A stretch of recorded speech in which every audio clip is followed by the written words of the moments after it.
Good morning to everybody. I would like to express my gratitude to Professor Carlo Ruta and to Giovanna Corradini for their very kind invitation to take part in this wonderful conference discussing a very difficult topic, that of human sacrifice in ancient and pre-modern societies.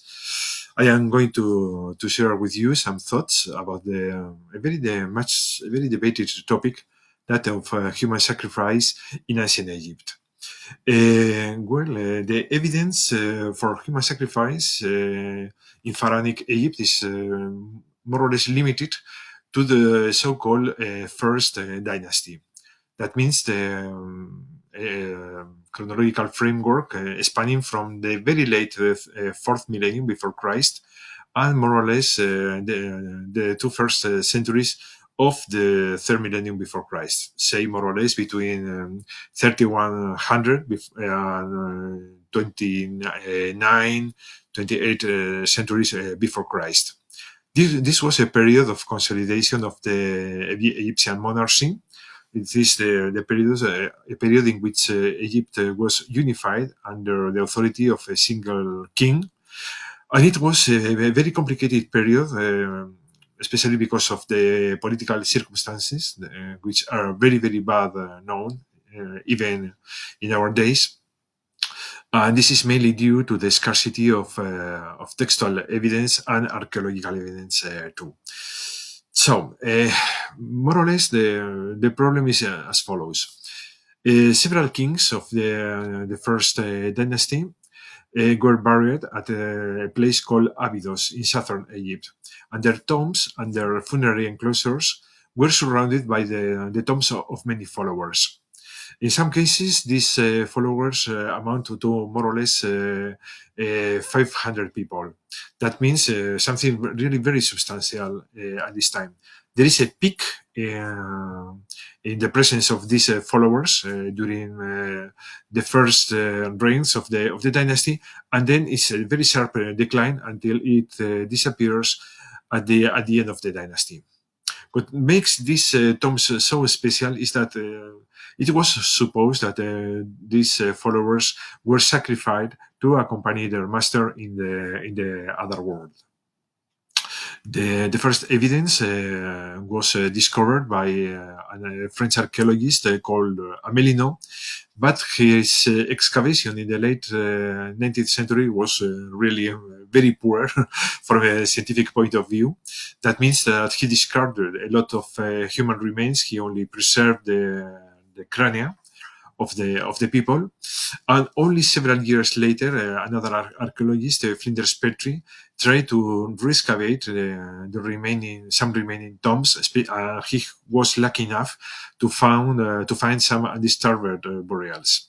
What he found there was several pieces of evidence. He discovered that some bodies were put in a very strange position. So he thought that they had been murdered and put very in a hurry into the tombs. And he also supposed that the tombs of the followers surrounded the tomb of the king, the roof was put at the same time. So that means that everybody died at more or less at the same time. And so it's from a very biological point of view, this is very, very strange. So it was more reasonable to think that these people were assassinated. It's very important to say that there is this hypothesis was based only on the study of archaeological evidence, but not on anatomical ones. I mean, he did not carry any analysis of the burials of the people buried there to see which was the cause of their death. So this idea that human sacrifices were present in ancient Egypt became very popular because perhaps 30 years later, there was the discovery of the well-known tombs from the royal necropolis of Ur in southern Mesopotamia, with evidence that dozens and dozens of people were sacrificed to accompany the rulers of the city. But this idea that of human sacrifice in Egypt began to decline or began to be challenged more or less at the end of the 20th century, saying that there was no real anatomical evidence that the corpses corresponded to people who had been assassinated. So it was supposed that perhaps people were simply put into the tombs and that perhaps the roof was not put at the same moment on all the tombs, but it was put gradually. So that means that it was not necessary to suppose that everybody died at the same time. It has been only very recently that some scholars have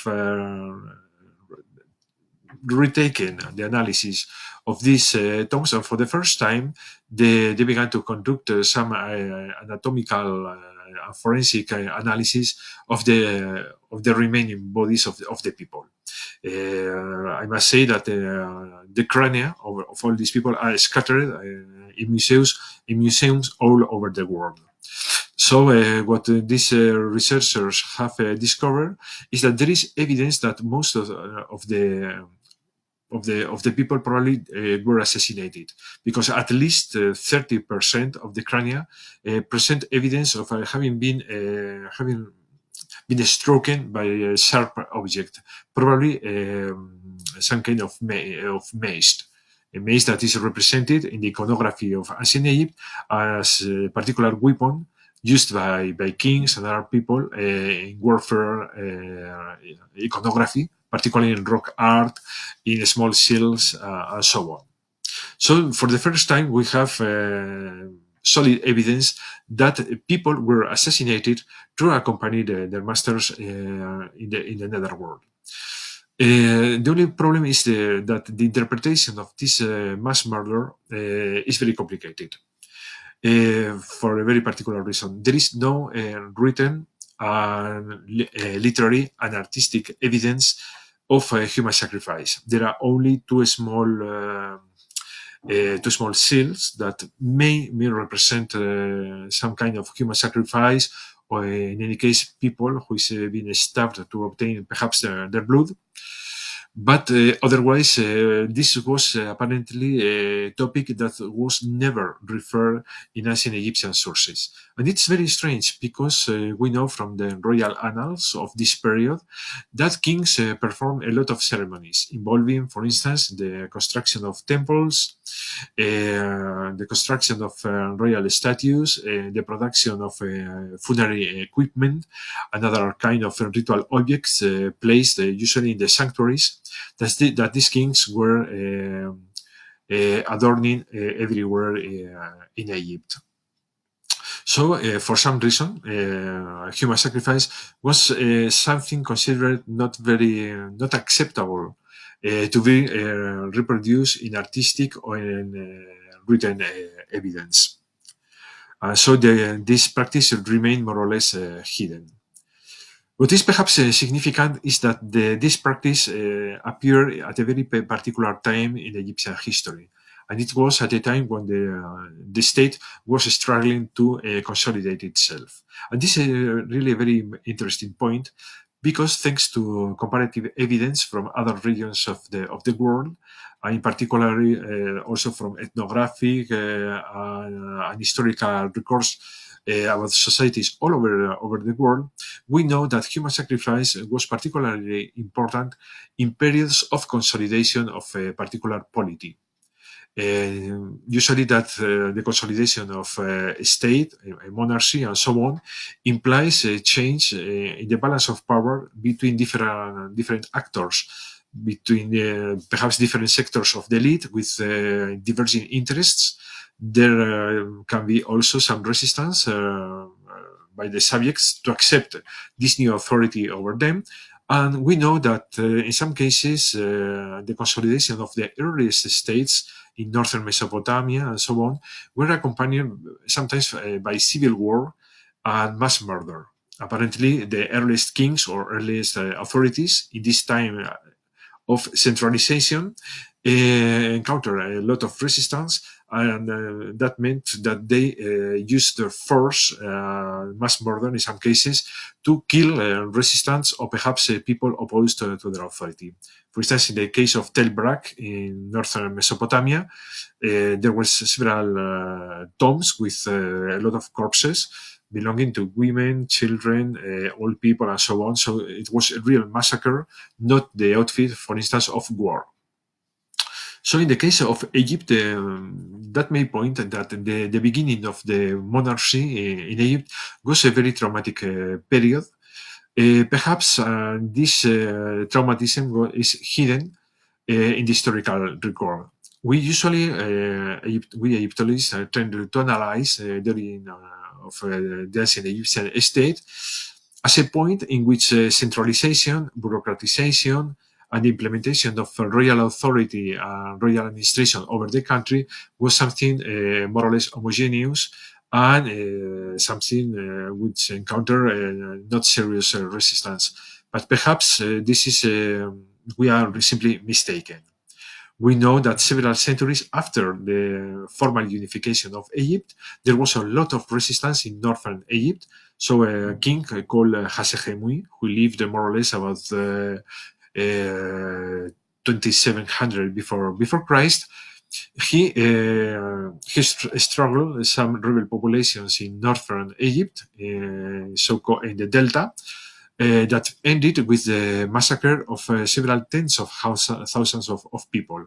In two statues, he records about 46,000 and 47,000 people apparently killed. So warfare was quite important in the origins of the Egyptian state.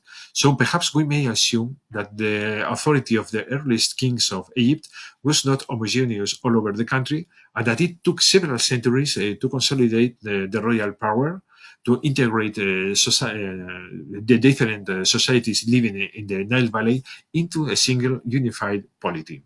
We must remember that at this time, pastoral lifestyles were still very important in Egypt. There was a lot of mobility, for instance, in Middle Egypt, in Lower Egypt, and so on. So the control of mobile peoples was usually very difficult. We also know that there were people from Nubia and from Libya who enter into the Nile Valley. And in some cases, perhaps they were not very happy to to be taxed by the Egyptian state, so they may have encountered some resistance. We know, for instance, that some kings about 2600 before Christ, led several campaigns against Nubia and against the Libyan peoples that ended with the capture of sometimes of tens of thousands of prisoners of war and substantial herds of livestock and cattle. So perhaps we have to consider that at this time, the kings had to struggle with a lot of peoples or different peoples living in the Nile Valley who were resistant to be integrated in the state. But there is also a very important point. We know that the most important monuments at this stage of the Egyptian history were the tombs of the ruling elite. We have impressive tombs that belong to the kings that were surrounded by the tombs of, as I said before, of hundreds of followers. But in other cases, during the first dynasty, we have massive tombs in other areas of Egypt, at Saqqara, in the area of Fayum, in the area of Abydos, and so on. So who occupied these tombs? First, it was considered that some of them, particularly those found in the area of Saqqara, near modern Cairo, were secondary tombs of the kings. But nowadays, we think that in reality they belong to some very prominent members of the Egyptian society. Unfortunately, we don't know if they were members of the royal family or simply they were very important aristocrats or members of the nobility. But the fact that their tombs were so massive implied that perhaps their power was enough to challenge the authority of the kings. So that means that perhaps at this period of unification, of consolidation of a very young monarchy in Egypt, perhaps there was some potential resistance or some potential challenge to the authority of kings coming from some sectors of the ruling elite. That means that perhaps it was for this reason that human sacrifice was so important. It was very important to implement this kind of show to try to assert the authority of the kings together with a very complex ceremonial trying to assert the vitality, even the virility of the kings. In any case, it's very important to, perhaps very significant to see that human sacrifices disappear in Egypt more or less at the same time when these massive tombs began much rarer in Egypt. It seems that perhaps kings finally asserted their authority and there were no rival capable to challenge their power and their claims to control the country. In any case, we know that human sacrifice disappear at that time, but not the fact of exerting sometimes a very hard violence against other human beings in Egypt. We know that, well, perhaps in some periods when a particular monument was created, for instance, a temple and so on, there is evidence at the temple of Karnak that perhaps a prisoner of war was sacrificed at that moment there. We also know the discovery of several hands found buried in the north of Egypt, in the area of Tel El Daba.